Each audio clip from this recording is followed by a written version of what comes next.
Okay, everyone, I have a secret for you. Have you ever wondered whatever happens when your national ID is either misplaced or any other legal documents such as birth certificates, such as academic credentials? Well, in today's video, I'm here to discuss with you whatever happens when you have a mistake on your national ID, your passport, or your academic credentials. Well, there's always a legal way to do things.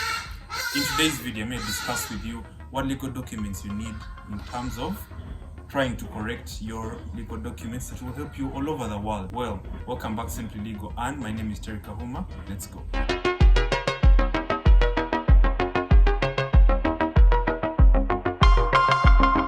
So, hey everyone, on a Saturday like this, I decided to share with you this important information that you need because Simply Legal is here to simplify the law for you creatively.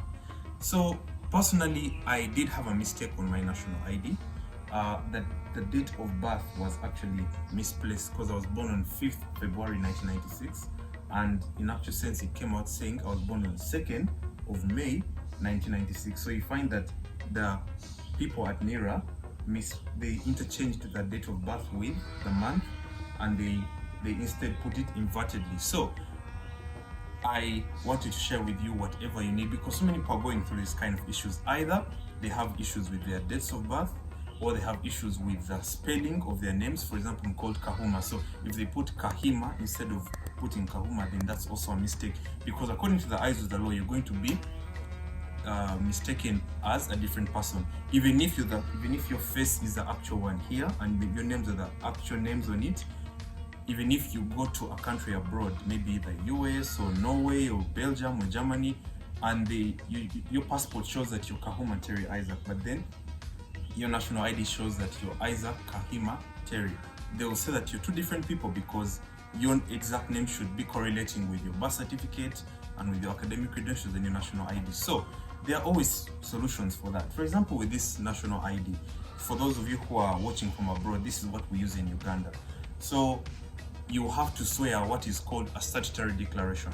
Now, what's a statutory declaration? It means that you are swearing, you are writing a document expressing that you are the same person who is stated in the national ID or whatever document you're changing, whether it's your passport, whether it's your national ID, or academic documents such as your ordinary level certificate, or maybe your degree, your transcript. So you're going to swear a statutory declaration. In that statutory declaration, you're going to have to get a lawyer who is going to have to draft it for you, and that lawyer will basically have to state that, you know what, I, Kahuma Terry Isaac, I was issued a national ID by NERA offices, and that national ID was saying that I am Kahima Terry Isaac instead of Kahuma Terry Isaac. However, my serial number is still the same, my date of birth is still the same, I am still the same person, just that I am now trying to deal with Uganda Registration Services Bureau and NERA offices to be able to change the mistake that was made on my national ID. So, aside from my national ID, passports also have to be done the same. As long as there is a mistake that was done on your document, you have to swear a statutory declaration. Now, many of you may have heard of affidavits, but a statutory declaration and affidavit they are sisters in the same, but they do different things. Now, that comes to correcting mistakes on documents such as a national ID. Now, many of you may be mistaking changing of names to also correcting mistakes on your documents. Now, changing names is an entirely different thing. To change a name, for example, if you want to change your names, I'll still give myself as an example. If I want to change from Kahuma Terry Isaac to, let's say, Bosinje Terry Isaac, then I'm going to have to do what's called a deed poll. A deed poll is a document which basically states that I am now changing my names from Kahuma Terry Isaac to Bosinje Terry Isaac. So meaning I'm going to have to overhaul from my birth certificate, from my ordinary level certificate, A level, my university degree, my national ID. The deed poll is going to have to change every single thing about me, because I'm changing my names from Kahuma Terry Isaac to Bosinje Terry Isaac or Bosinje Francis or something like that. So we have different sets of documents which deal with these kinds of mistakes or changing of names. Like I said, I started with the national ID. We have a statutory declaration. You have to swear that.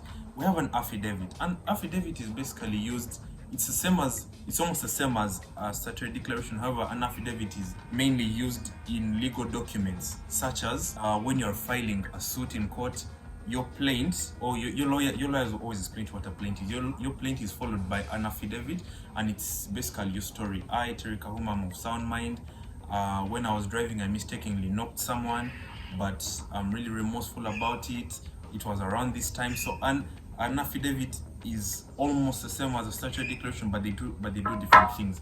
So today I wanted to explain to you what you can do to be able to change your national IDs or changing of passports. You have to first visit your lawyer, do a statutory declaration. That statutory declaration is going to be able to help you to be able to change your names, and then you have to take it to Uganda Registration Services Bureau to be able to register that, and then you take the statutory declaration to NERA offices, and then after that your name can be changed. You'll be issued with a new national ID, a new passport. Yeah, but then again, still I want to explain to you the difference between a statutory declaration and a deed poll. A deed poll basically means that when you want to change your names entirely, you have to swear a deed poll, which will be able to overhaul all of your names. Yeah, and then you'll be a basically happy person. So thank you everyone for listening to me. I remain yours truly, Terry Kahuma. If you like this video, please feel free to hit the subscribe button, hit the notification bell, and most of all, feel free to share this video with everyone who wants to change their names or has an issue with